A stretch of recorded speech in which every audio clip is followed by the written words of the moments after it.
y y algunas otras cosas que vamos a ir comentando a medida que dé la presentación. Entonces, como conceptos básicos, primero siempre necesitamos una placa de tórax y la ecografía complementaria, ¿no? ¿Cuándo? Cuando tenemos un derrame pleural y lo queremos caracterizar, cuando queremos diferenciar en una imagen que vemos en la placa entre compromiso pleural, extrapleural o parenquimatoso, cuando queremos ver las características de las masas, sólidas o líquidas, cuando queremos evaluar el mediastino, anormalidades vasculares, muchas veces para ubicar catéteres, para evaluar la motilidad diafragmática.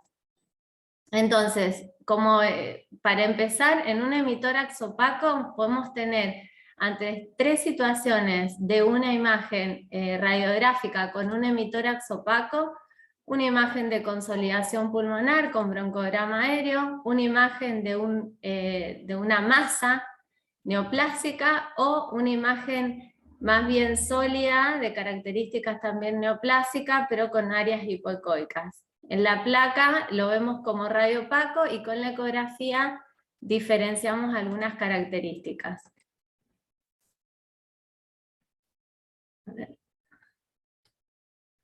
Entonces, ¿cuáles son las ventanas que nosotros tenemos para abordar el tórax en pediatría? Entonces podemos tener supraclavicular, supraesternal, paraesternal, transesternal, transdiafragmática, subsifoidea o intercostal. En la ecografía torácica esto es muy operador dependiente y acá está en la capacidad del médico que la realice en saber abordarla para un mejor resultado de lo que queremos ver. Entonces, primero conocer cómo es el pulmón normal a través de la ecografía. Y el pulmón aireado, sabemos que el aire no nos permite ver a través de la eco, entonces un pulmón aireado es como vemos en la imagen de la derecha. Acá vemos que están las costillas, esta línea ecogénica que es la fusión de la pleura visceral con la parietal, que al no estar ocupada la cavidad virtual entre las dos pleuras, estas dos pleuras se fusionan y hacen que veamos una línea ecogénica única y el pulmón aireado, ¿sí? Y si lo vemos desde un corte subsifoideo con orientación cefálica, podemos ver el hígado y el signo en cola de cometa, que es lo que señalan las flechas negras, que es lo normal. Entonces ahora esto va a ser lo que vamos a ir abordando, los distintos temas. Voy a empezar con lo que es la enfermedad pleuropulmonar.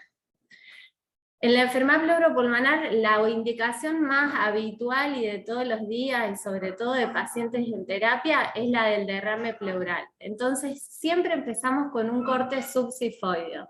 En el corte subsifoideo, en este paciente que tenía una insuficiencia cardíaca, podemos ver el hígado, la pleura visceral, la pleura parietal y el espacio virtual ocupado por un líquido anecoico que corresponde a un trasudado.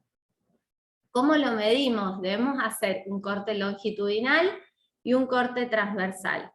Y en el corte transversal es donde debemos medirlo. En esta imagen el transductor está situado a nivel de la línea medio axilar, en el cuarto espacio intercostal, y lo que nosotros debemos hacer es, como marca ahí la línea punteada, medir la distancia anteroposterior que hay desde la pleura visceral a la parietal. Y en esto tenemos que ser muy rigurosos en medirlos todo de la misma manera, porque al ser tan operador dependiente, si no puede llevar a confusiones entre un día y el otro, y esto traducirse en una desventaja para el paciente, ¿no?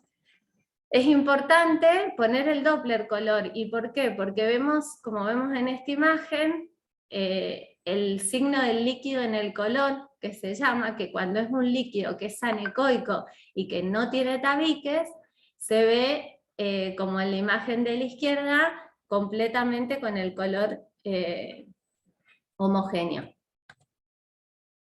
Este es un paciente con dificultad respiratoria al cual se le realiza una radiografía de tórax, visualizamos un hemitórax opaco con una imagen redondeada, radiopaca, que ocupa el campo medio y superior derecho, con un despegamiento pleural, como se ve en la línea, ¿sí?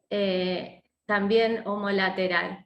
Se hace la ecografía, podemos ver que hay una consolidación completa del parénquima pulmonar, con estas líneas ecogénicas que corresponden al broncograma aéreo sonográfico en el medio de todo este pulmón hepatizado, consolidado, y un despegamiento pleural. Acá estamos midiendo lo que decía recién, la distancia entre la pleura visceral y la parietal, con un líquido que no es anecoico, sino que presenta abundantes ecos móviles, que corresponde a un empiema pleural.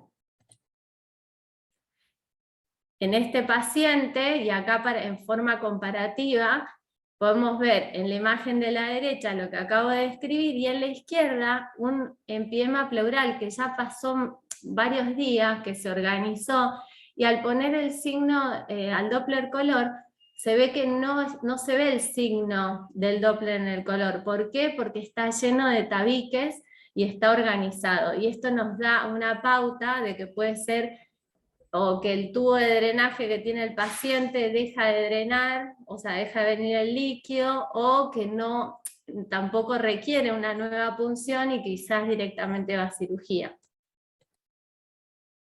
Este es otro ejemplo este es un corte longitudinal en el cual vemos hígado, el diafragma y una masa sólida, nodular, ecogénica, con líquido alrededor, que corresponde a un derrame pleural, pero de causa neoplásica.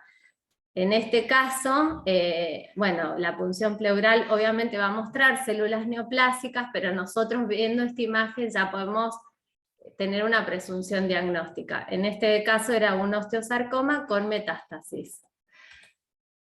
Otra imagen en una placa de tórax, en la cual podemos ver a nivel paracardíaco izquierdo una imagen redondeada, radiopaca, y si ponemos el transductor donde está la flecha negra, podemos visualizar este área de consolidación parenquimatosa con broncograma aéreo sonográfico, que correspondía a una neumonía redonda. Y acá algo que me parece importante, cuando nosotros vemos una falta de aireación del parénquima pulmonar con consolidación, podemos orientarnos, si bien no podemos decir al 100% con seguridad por ecografía, podemos orientarnos en si los hallazgos ecográficos pueden ser de neumonía o de atelectasia. Una de las características es el volumen. Fíjense, la imagen de la derecha, si bien está consolidado el parénquima pulmonar, el volumen está conservado todavía. En cambio, en la de la izquierda, el volumen pulmonar está disminuido. Y otra de las características es que el broncograma aéreo sonográfico está ramificado y expandido. En cambio, en la atelectasia, el broncograma aéreo sonográfico están unos al lado del otro como líneas punteadas ecogénicas porque está disminuido el volumen. Muchas veces, además, en la neumonía, puedo ver el aire moviéndose con la inspiración y la expiración del paciente en una forma activa, ¿no? Otro paciente con una placa de tórax, en la cual en el campo medio inferior derecho se ve una imagen redondeada, con una pared, con un nivel aéreo en su interior. Se hizo placa de perfil, no es indicación, pero bueno, la teníamos, entonces me pareció bastante linda para mostrarla. Y al hacer la ecografía dirigida a través del espacio intercostal, podemos ver que hay una imagen redondeada con una pared, que en su interior tiene un montón es anecoica, pero con áreas ecogénicas puntiformes móviles que correspondían a aire, haciendo pensar que tiene gérmenes aeróbicos, y que al Doppler color tenía una vascularización periférica, y esto correspondía a un absceso pulmonar.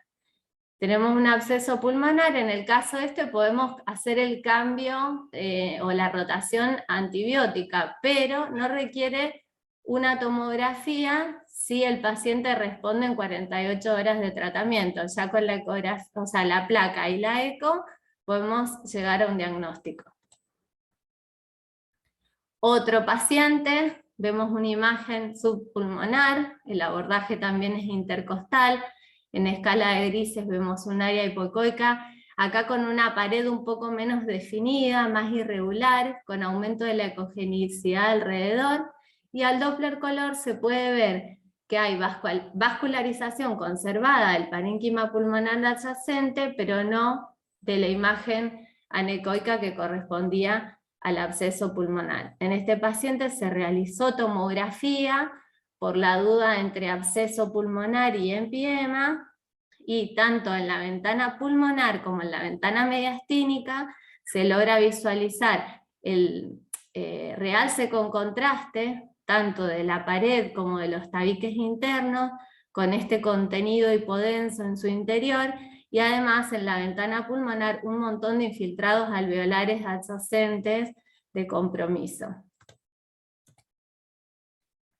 Y acá vemos una eco en la cual, además de la consolidación pulmonar, ¿sí?, y del derrame pleural que está tabicado, otras áreas dentro del parénquima pulmonar hipoecoicas, de bordes más irregulares, no tienen una pared gruesa, son de milímetros de diámetro, con presencia de broncograma también, y que corresponde a una neumonía necrotizante.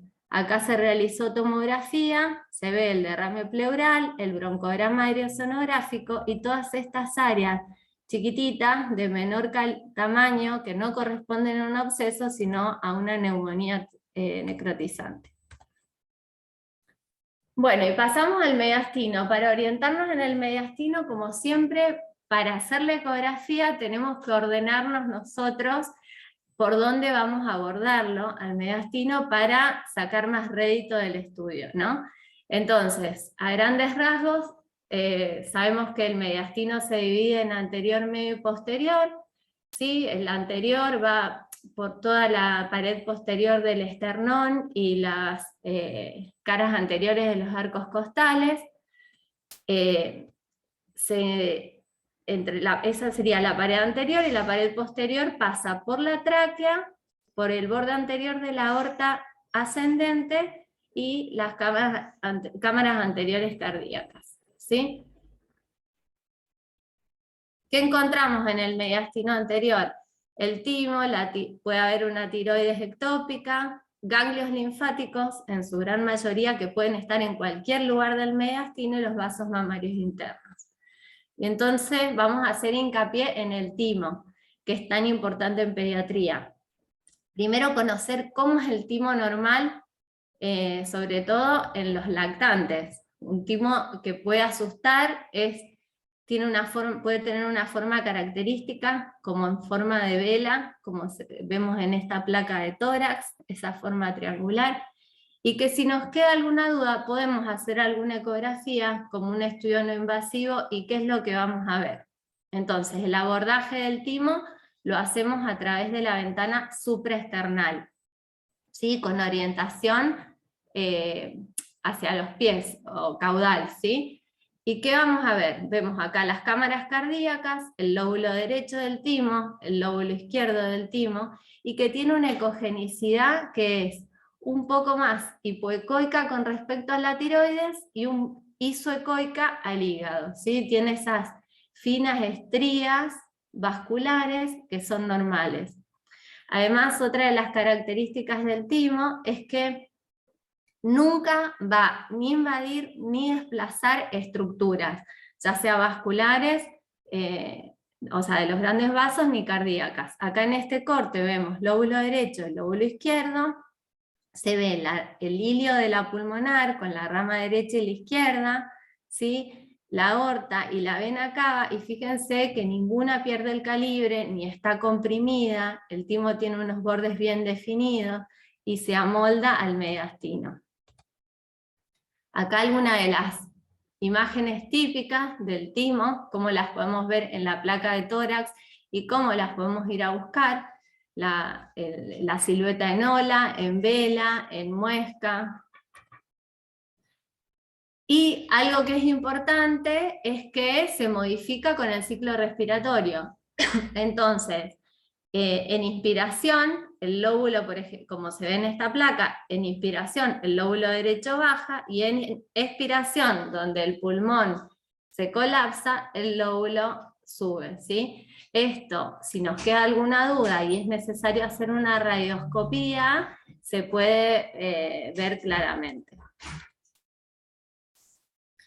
Seguimos entonces, acá vemos el lóbulo de la tiroides con la estructura tímica, vemos el timo con unas estrías vasculares ecogénicas lineales, y cuando subimos a la tiroides vemos que adyacente al lóbulo izquierdo se visualiza una imagen de características similares a las del timo, que corresponden a un timo cervical.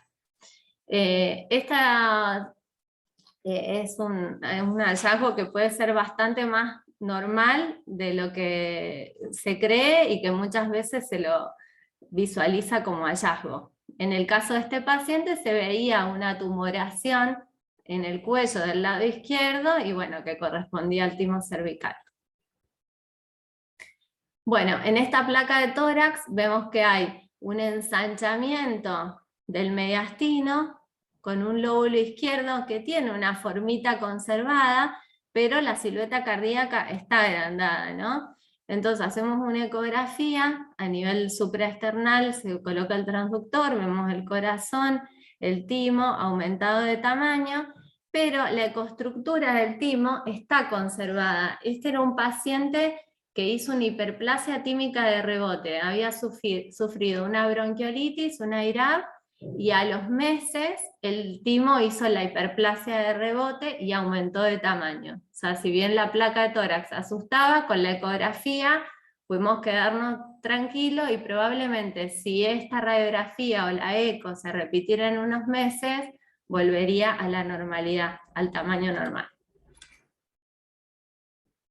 Seguimos con el mediastino anterior. En esta placa de tórax frente podemos ver que del lado derecho se ve una doble silueta, ¿sí? Entonces hacemos una ecografía a ese nivel, se observa timo y una imagen anecoica redondeada de paredes finas que correspondía a un quiste tímico, una patología sumamente benigna y que fue un hallazgo también.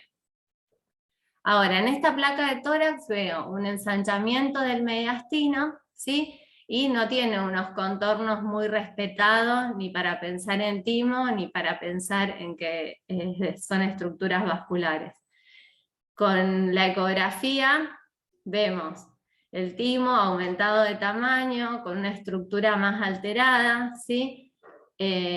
Con mayor refuerzo de la ecoestructura interna y aumentada la vascularización al Doppler color con desplazamiento de la carótida común y de la yugular. Y acá este paciente correspondía a un linfoma de Hodgkin. Este otro paciente, al realizar la ecografía tímica, se visualiza que esta tiene múltiples como concreciones ecogénicas, como calcificaciones, o sea, estas son las cámaras cardíacas, y tanto en el lóbulo izquierdo como en el lóbulo derecho se visualizan estas imágenes. Correspondía a una histiocytosis de células de Langerhans con compromiso tímico. En este otro paciente se ve, bueno, un gran ensanchamiento también del mediastino superior y medio principalmente. Le realizamos la ecografía, se ven calcificaciones puntiformes, además del aumento del tamaño, ¿no?, de toda la glándula, con otras áreas más hipoecoicas en su interior. Este sería el corte longitudinal, el corte transversal, con ganglios aumentados de tamaño. Se realizó una tomografía en la cual fíjense que se ven las mismas imágenes que se veían por eco, se ven en la tomografía, que no realzan con contraste.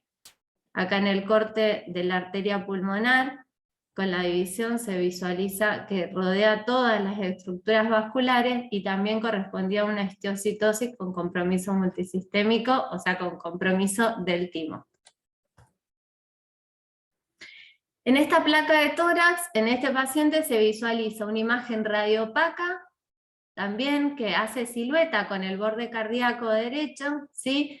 Y que parecería contactar con todo el diafragma, el hemidiafragma derecho.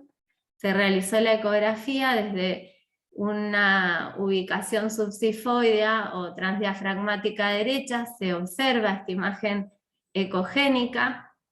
Al Doppler color tenía escasa vascularización y se realizó la tomografía en la cual se observa que es una imagen con características similares también a las del timo, un poco más hipodensa, en el corte coronal se ve similar, haciendo contacto con el diafragma, y correspondía a un timolipoma, que es un tumor benigno del timo. Y esto es un poco algo bastante frecuente que puede corresponder tanto al mediastino anterior como medio posterior. Es un corte a nivel del cuello de la tiroides, donde vemos lóbulo derecho de la tiroides, lóbulo izquierdo, y se ve esta imagen anecoica con extensión intratorácica, con múltiples tabiques que los dividen, tabiques que están vascularizados al Doppler color, que acá en esta tomografía se puede certificar que desplaza la tráquea hacia la derecha y se extiende hacia el tórax, en contacto tanto ahí, lo podemos ver en el corte axial, con mediastino anterior, medio y posterior, y que correspondía a una malformación linfática con extensión mediastínica. Otra placa de tórax con una gran imagen radiopaca que hace silueta cardíaca izquierda, que en esta imagen no podemos saber las características, y al hacerle la ecografía podemos ver que es bien quística, o sea anecoica, con una pared fina, y que correspondía a un teratoma maduro quístico. Esto nos hace pensar que es una naturaleza dentro de todo benigna. Seguimos con el mediastino medio. En el mediastino medio, como dije recién, encontramos todo lo que incluye el corazón, las estructuras vasculares, por abajo el diafragma, por arriba el istmo cérvico-torácico, y acá principalmente encontramos las estructuras vasculares y ganglios linfáticos. Entonces, en este paciente de 5 años, que tenía dolor epigástrico y vómitos, se hace una ecografía abdominal, y en el corte transversal, por detrás del hígado, se ve esta imagen redondeada, con una pared fina, con contenido ecogénico en su interior, y que en el corte longitudinal, fíjense acá está el hígado, se sigue viendo esta imagen. ¿Sí? Esta es la aorta abdominal con la salida del tronco celíaco y la arteria mesentérica, y esto le ocasionaba al chico este dolor epigástrico y vómitos. Bueno, se operó, correspondió a un quiste broncogénico, que los quistes broncogénicos pueden encontrarse tanto en el mediastino medio como en el mediastino posterior, a veces dependiendo del origen, y muchas veces se asocian con otras malformaciones. Ya vamos a ver. Este paciente se hizo un ecocardiograma. Cuando se hizo el ecocardiograma se visualizó que se veía en contacto con las cámaras cardíacas esta imagen anecoica de paredes finas sin vascularización al Doppler color. Se complementó con una angiotac, donde se visualiza que la imagen esta es anecoica en contacto con el ilio de la rama pulmonar derecha. Esto es en el corte sagital, y que correspondía a un quiste pericárdico. Bueno, este otro paciente tiene una placa de tórax con un gran ensanchamiento mediastinal, tanto del lado derecho como del izquierdo, de contornos lobulados. Se realizó la eco y, como mostré recién la de mediastino anterior, se ve el gran ensanchamiento por estos compromisos de ganglios linfáticos, con una pérdida de la ecoestructura, aumentados de tamaño, y que corresponde al linfoma. Este otro paciente se hace la placa de tórax, en realidad tenía un diagnóstico prenatal de una masa cardíaca. Al nacer se hace la radiografía y se ve un aumento de la silueta cardíaca izquierda, se realiza la eco y en la cual se puede visualizar, fíjense que al ser un neonato con el transductor se alcanza a abarcar absolutamente casi todo el mediastino, se ve el lóbulo izquierdo del timo, el lóbulo derecho, todas las cámaras cardíacas y en el ventrículo izquierdo una masa ecogénica que ocupa casi la totalidad del ventrículo en contacto con el septum, que se realizó una tomo complementaria y lo mismo, esta imagen sólida no captaba contraste, se operó, es la imagen que podemos ver acá, la que es de color blanquecino y correspondía a un rhabdomioma cardíaco. En este paciente fue esporádico y tenía solamente el rhabdomioma, pero siempre que vemos esto hay que descartar o confirmar que el paciente no tenga esclerosis tuberosa por la asociación. Seguimos con el mediastino posterior. Bueno, en el mediastino posterior, que pasa por detrás de la tráquea, ¿sí? Y del pericardio posterior y la bifurcación bronquial, encontramos estructuras como el esófago, la cadena parasimpática, los nervios vagos y ganglios, por supuesto. Un paciente que consulta de 10 años por disfagia. Acá el abordaje se hizo por la pared posterior, ¿sí? Y se ve esta imagen isoecoica que tiene bordes bien definidos, sin pared, con algo de contenido en su interior.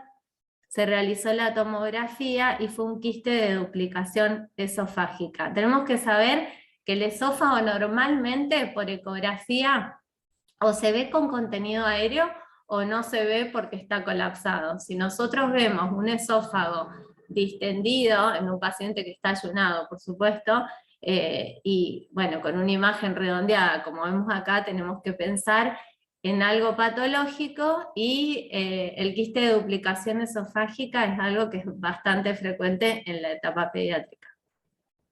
Otro quiste que es de origen congénito es el quiste neuroentérico, como en este paciente neonato, que al nacer se realizó la placa toracoabdominal y se ven malformaciones vertebrales, vértebras en mariposa y hemivértebras, y una gran imagen radiopaca, que es retro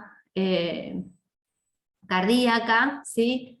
Que correspondía a un quiste neuroentérico. Se realizó la ecografía y se ve, acá es tórax, este está visto por detrás, ¿no? Se ven las costillas y esta imagen anecoica, quística, que correspondía al quiste. En el corte transversal, acá tenemos la columna, el hígado y esta imagen del quiste con algo de contenido en su interior. Y en la tomografía se podía ver que este quiste, acá está el riñón derecho, la imagen quística, no pasaba a través de los neuroforámenes, como haciendo el diagnóstico diferencial con otras patologías que puedan invadir el canal.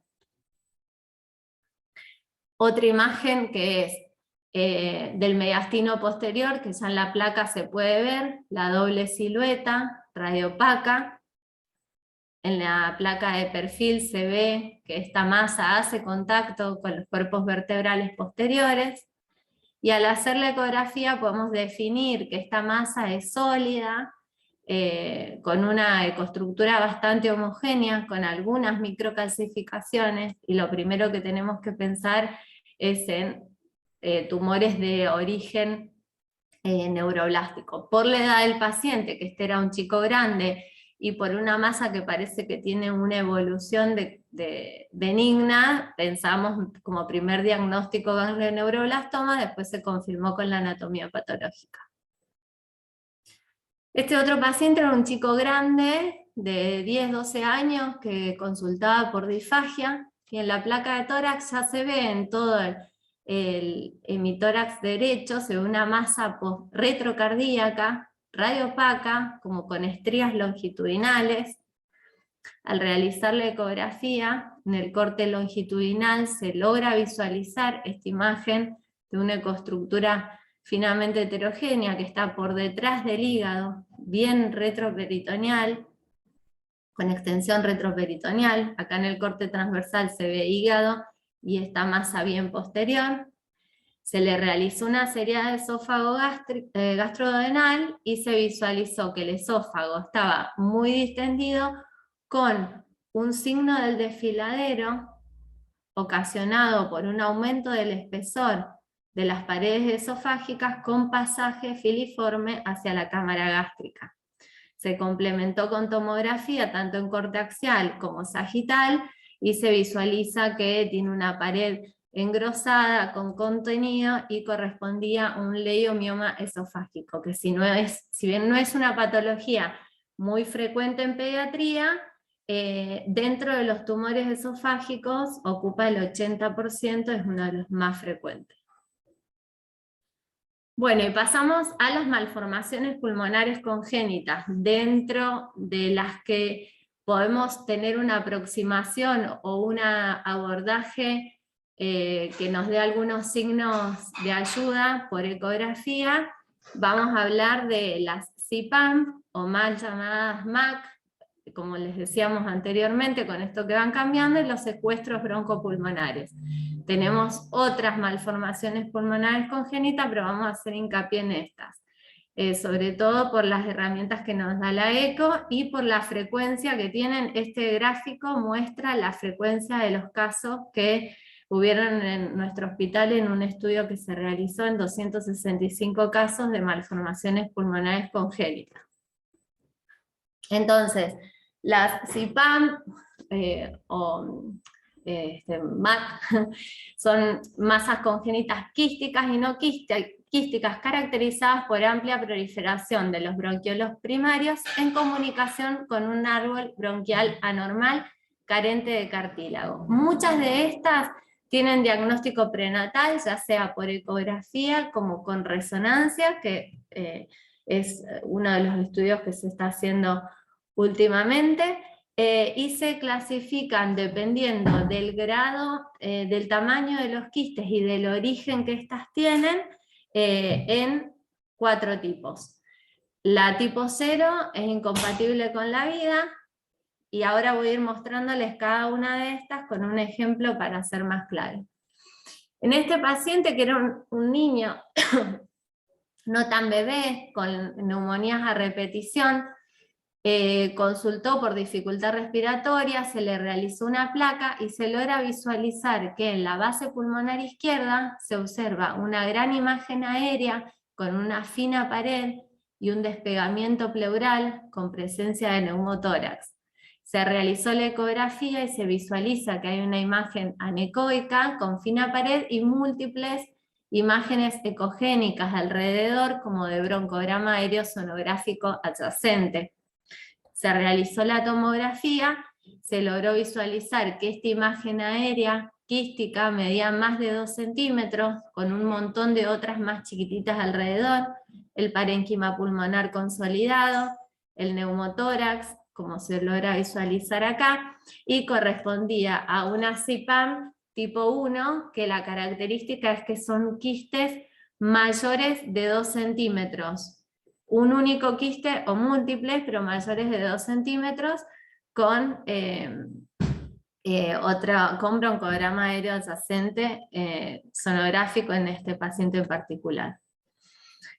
Este otro paciente era un neonato, en la cual ya en la placa de tórax frente podemos ver que se ve una gran imagen radiopaca en todo el hemitórax izquierdo, que desplaza el mediastino hacia la derecha, con elevación de las cámaras, ¿sí? Y al realizar la ecografía se logra visualizar que se observan múltiples imágenes quísticas de pequeño tamaño, que a veces cuesta definirlas por ecografía justamente porque son de pequeño tamaño. Y esta es una CPAM tipo 2. Y es importante recordar que en estos pacientes, que en general son neonatos, estas se asocian con otras malformaciones como los secuestros pulmonares. Entonces, cuando vemos esta patología, en cuanto el paciente se pueda trasladar para realizar un estudio con anestesia, el estudio de indicación es la angiotac con inclusión de, o sea, sería de tórax y lumbar hasta L1, L2 por la asociación con secuestro. En este otro paciente visualizamos, en realidad este es un scout, esta imagen en campo pulmonar medio inferior derecho, más radiolúcido. Al realizar la ecografía se observan estas imágenes aéreas hipoecoicas de pequeño tamaño, con algo de vascularización en su interior, y al realizar la tomografía se comprueba que son imágenes aéreas de pequeño tamaño, menores a 2 centímetros, que también corresponden a una CIPAM tipo 2. En esta placa de tórax ya se ve una imagen radiopaca que parece sólida en todo el hemitórax derecho, y al realizar la eco, la imagen que vemos por ecografía, esto es hígado, los arcos costales, es como si fuera una imagen sólida, porque son quistes de tan pequeño tamaño que la imagen uno no puede distinguir los quistes, porque son muy chiquititos de origen acinar, entonces se ve como sólida. Y esta corresponde a una CIPAM tipo 3. Y la tipo 4, que no tengo ecografía, esta es de la bibliografía, son de origen acinar, menos frecuente y múltiples quistes de pequeño tamaño. En esta imagen de tórax se ve una imagen gran imagen radiopaca que hace silueta cardíaca izquierda. Al realizar la ecografía vemos riñón izquierdo y en el área suprarrenal este área sólida, ecogénica. En el corte longitudinal visualizamos aorta con salida de tronco celíaco, arteria mesentérica y un vaso que está además anómalo por encima del tronco celíaco.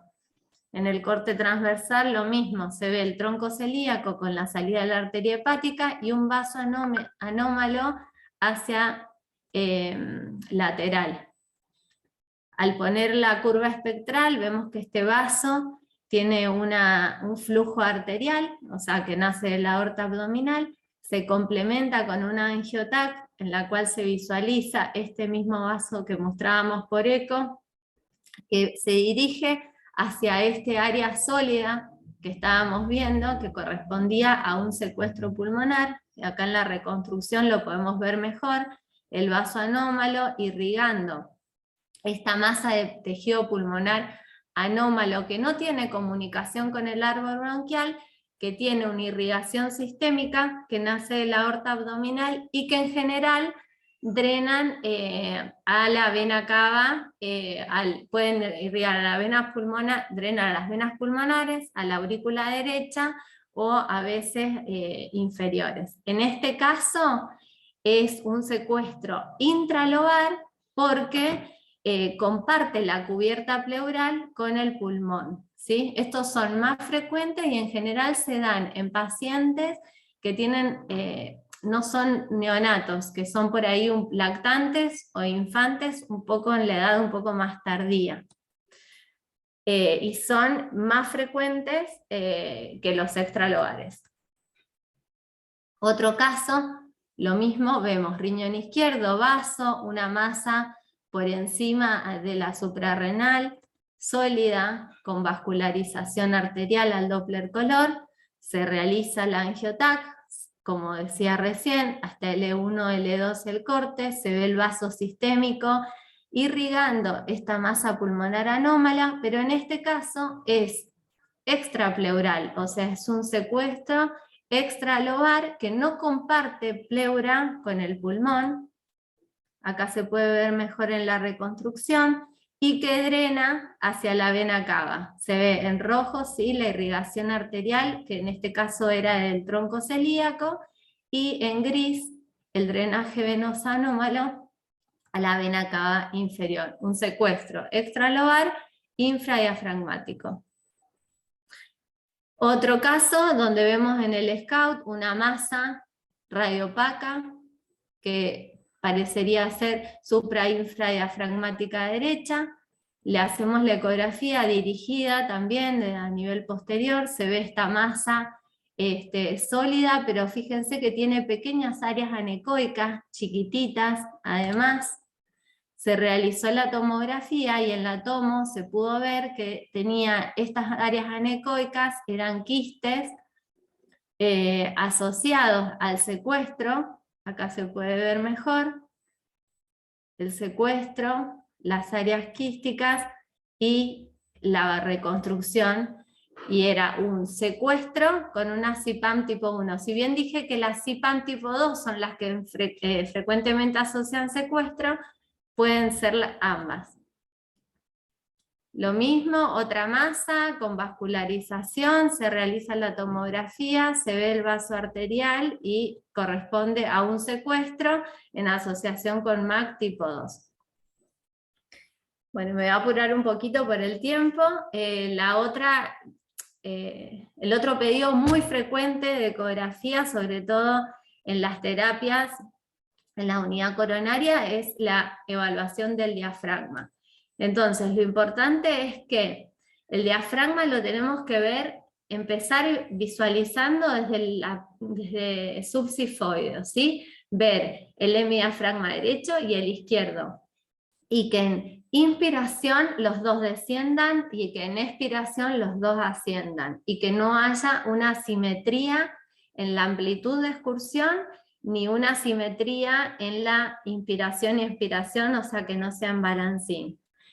Esto es muy operador dependiente, necesita del ejercicio, y siempre lo realizamos cuando se puede con el kinesiólogo o el médico a cargo para que la utilidad del estudio sea mejor, ¿no? Entonces, después de verlo desde el apéndice subsifoideo, pasamos a un corte coronal derecho y luego un coronal izquierdo. Entonces, en el coronal derecho evaluamos el hemidiafragma derecho, que tenemos que tratar de verlo en toda su extensión, como esta línea ecogénica, ¿sí? Hígado, riñón, y esta línea ecogénica que es el hemidiafragma derecho. Y luego le hacemos el modo M, que es la curva, ¿sí? Con esta línea punteada nos ubicamos en el hemidiafragma, y lo que tenemos que ver es que esta curva en inspiración ascienda y en inspiración descienda. Y luego hacemos el comparativo del lado izquierdo. Otra de las cosas, bueno, en este paciente, por ejemplo, en esta placa de tórax, se ve la elevación del hemidiafragma derecho, no nos situemos en el campo pulmonar, pero se ve. Le hacemos el modo M en el lado izquierdo, y en el lado izquierdo vemos una curva que es normal, ¿sí? Y pasamos al lado derecho, acá está el sensor en el hemidiafragma, y se ve que esta curva es plana. ¿Qué quiere decir? Que hay una paresia diafragmática. En este otro paciente, en la placa de tórax simple, vemos que hay una lobulación en el hemidiafragma derecho. Le hacemos la ecografía y logramos visualizar que en la parte posterior se ve una elevación del riñón derecho y parte del hígado que está por encima del diafragma, y esto correspondía a una eventración parcial posterior derecha, o sea, no está todo eventrado el hemidiafragma, sino que es la mitad posterior. Y acá en este otro ejemplo, lo mismo. Vemos el diafragma completo, ¿sí? Tanto el derecho, que es esta parte, este es un corte longitudinal, como el izquierdo, ¿sí? Y se ve esta como indentación o lobulación, porque está eventrado, o sea que hay una eventración también parcial, pero además, al hacer la curva en modo M, acá, fíjense, la línea punteada se pone en esta porción del diafragma, la curva se ve plana, y en la porción posterior la curva está conservada. Entonces, una eventración parcial anterior, pero con paresia diafragmática de la porción izquierda del diafragma.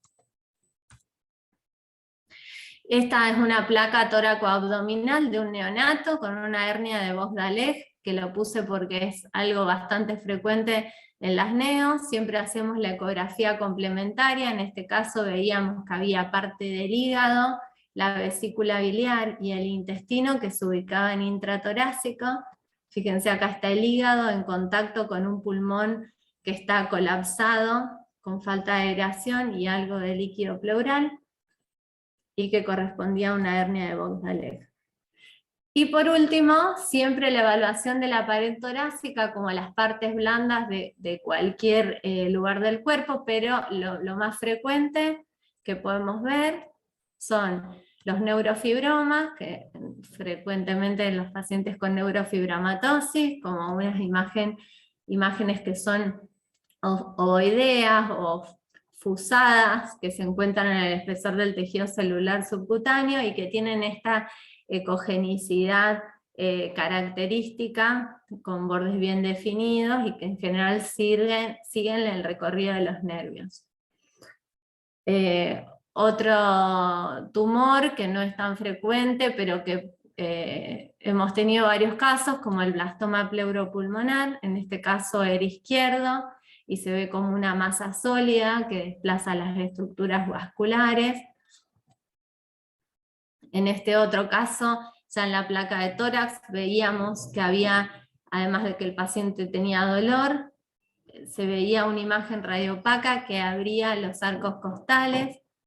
Con la ecografía pudimos visualizar que esa masa, además del compromiso torácico, tenía extensión abdominal, ¿sí? Y que se metía como en reloj de arena entre el espacio intercostal, esto es costilla, costilla, y tenemos masa nodular sólida por dentro y por fuera de la pared costal. Acá en la imagen de la tomografía se puede ver exactamente la imagen de la eco, como se ve acá, costilla, costilla y la masa que atraviesa, que correspondía a un sarcoma sinovial. Otra imagen radiopaca a nivel de los espacios intercostales, que se puede ver como una imagen bien redondeada, de bordes bien definidos, que en la placa de perfil se veía bien, y con la eco y guiándonos podemos ver que es una masa sólida que contacta directamente con la costilla, que está vascularizada al Doppler color, y que al realizar la tomografía tiene un ribete en cepillo con un compromiso muy marcado de la costilla y esa masa sólida con realce y reacción agresiva perióstica que correspondía a un IWI. Esta es una imagen, el transductor está ubicado a nivel supraclavicular, se ve una imagen anecoica con ecoestructura alterada, ¿sí? Con destrucción ósea y vascularización bastante periférica que correspondía a un linfoma anaplásico clavicular. En esta otra placa vemos un compromiso costal, el paciente era chiquitito y tenía un dolor ahí puntual, se realizó la eco y se visualizaba una imagen sólida en contacto directo con la costilla, con compromiso de la misma, y correspondía a un neuroblastoma con metástasis óseas y en particular ahí costal. Y por último, un paciente con una artritis séptica por estafilometría de la comunidad, que a nivel costal presentaba dolor y tumoración, se visualizaba una imagen redondeada ecogénica con un área anecoica en su interior que causaba una disrupción del arco costal y correspondía a una osteomelitis asociada al Alzheimer.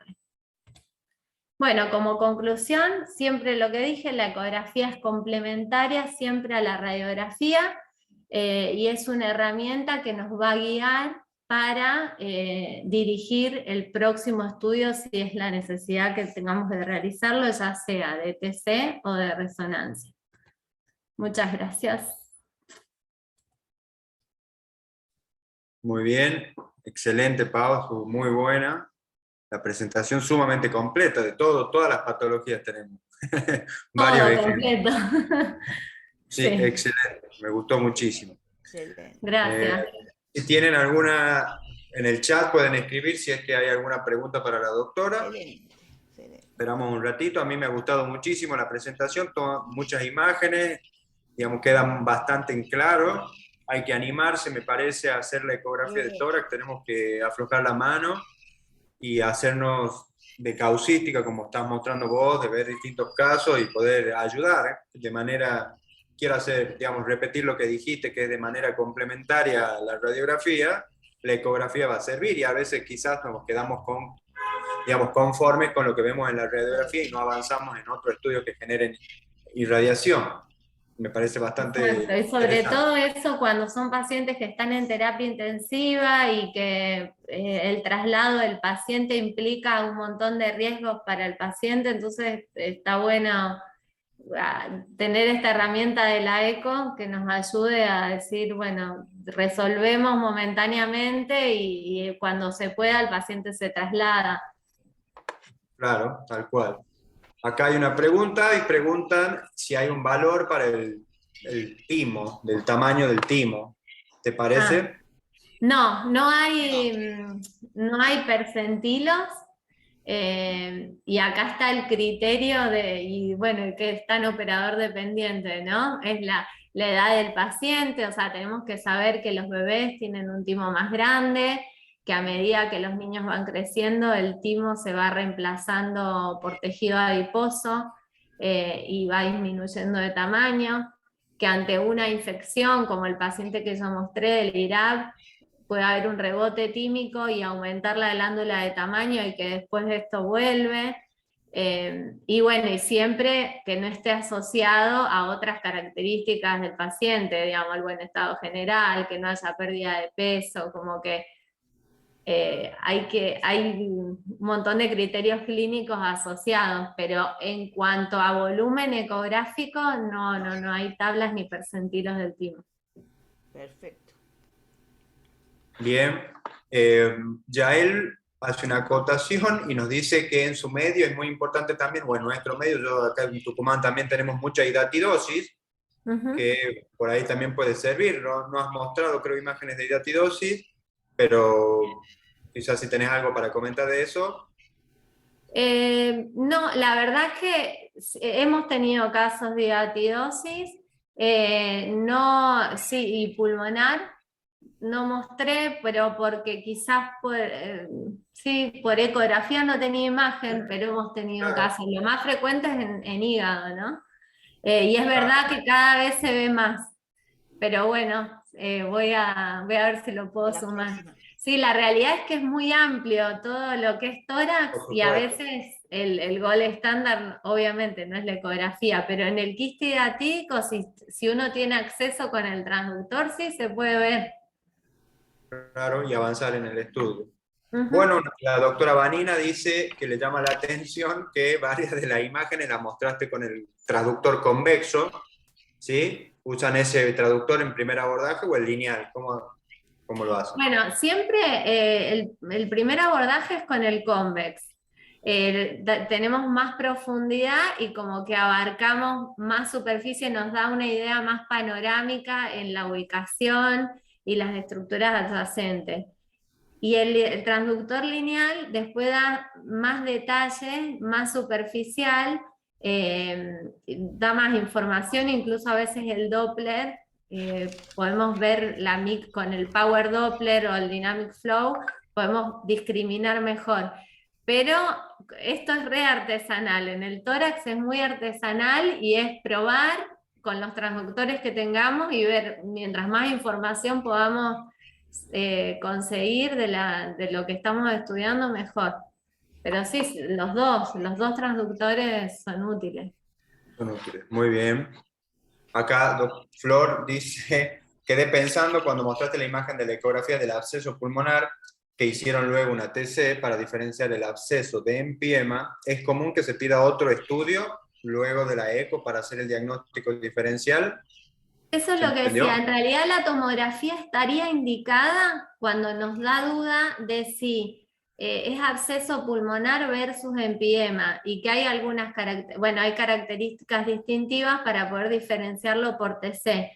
En el primer caso que mostré, donde era una imagen redondeada, donde no tenía derrame pleural por placa y lo pudimos caracterizar por eco y el paciente clínicamente no está mal y se le pueden dar 48 horas de antibióticos endovenosos cubriendo absceso pulmonar, digamos, para gérmenes anaeróbicos y ver la respuesta. Y si de luego quedan dudas o si el paciente empeora, hacer la angioTAC, pero que tenga el absceso pulmonar no es indicación de la TAC.